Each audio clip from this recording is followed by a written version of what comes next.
La Coupe du Monde au Qatar a pris fin dimanche 18 décembre, après la victoire des Argentins face à l'équipe de France, dépitée après s'être battue sans faille.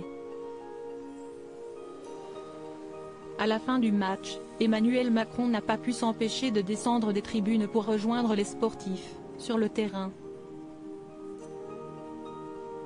Le président de la République a notamment sauté sur l'occasion pour aller voir Kylian Mbappé, qui a marqué 3 buts à lui tout seul. Fier du joueur de seulement 24 ans, anniversaire qu'il célèbre ce mardi 20 décembre, l'homme politique a enchaîné les accolades, très tactile, pour tenter de remonter le moral de la star du ballon rond. Très vite, cette attitude a été critiquée par l'opposition, mais également par certains macronistes, comme le rapporte aujourd'hui l'Opinion.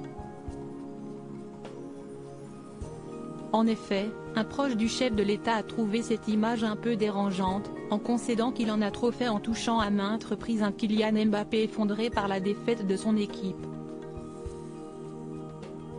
Sébastien Chenu, vice-président du Rassemblement national, n'a pas pu s'empêcher de déplorer le comportement totalement ridicule d'Emmanuel Macron. Du côté du Parti socialiste, Olivier Faure a estimé que cela était inopportun et malaisant. Interrogé par nos confrères, le communicant Philippe Moreau-Chevrolet a assuré que le président a commis une erreur en rejoignant les footballeurs français sur le terrain, et en jouant quasiment le rôle de coach. Supérieur à comme Emmanuel Macron et Kylian Mbappé, ces politiques et footballeurs ont noué des liens privilégiés. Un président qui confond le sport médiatique avec la politique ? On ne fait pas sa pub à un enterrement, a-t-il lâché, en regrettant la position très individualiste d'Emmanuel Macron, qu'il décrit comme ayant une vision très héroïque de la politique. C'est un président Bruce Willis, qui croit pouvoir sauver le monde.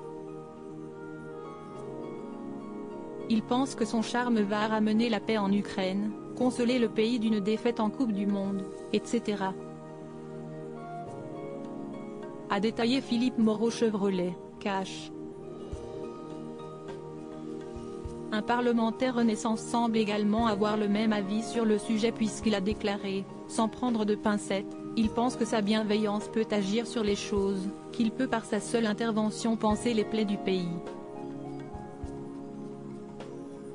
Autre point de vue tout aussi critique sur le comportement d'Emmanuel Macron après la finale de la Coupe du Monde, celui de Maxime Tandonnet, essayiste. Cette implication du chef de l'État relève de la transgression volontaire. Il se positionne, non en observateur, mais en acteur essentiel de l'après-match. Le sport médiatique est confondu avec la politique. Article écrit avec la collaboration de 6 médias Crédit Photo, JB Autissier Panoramique.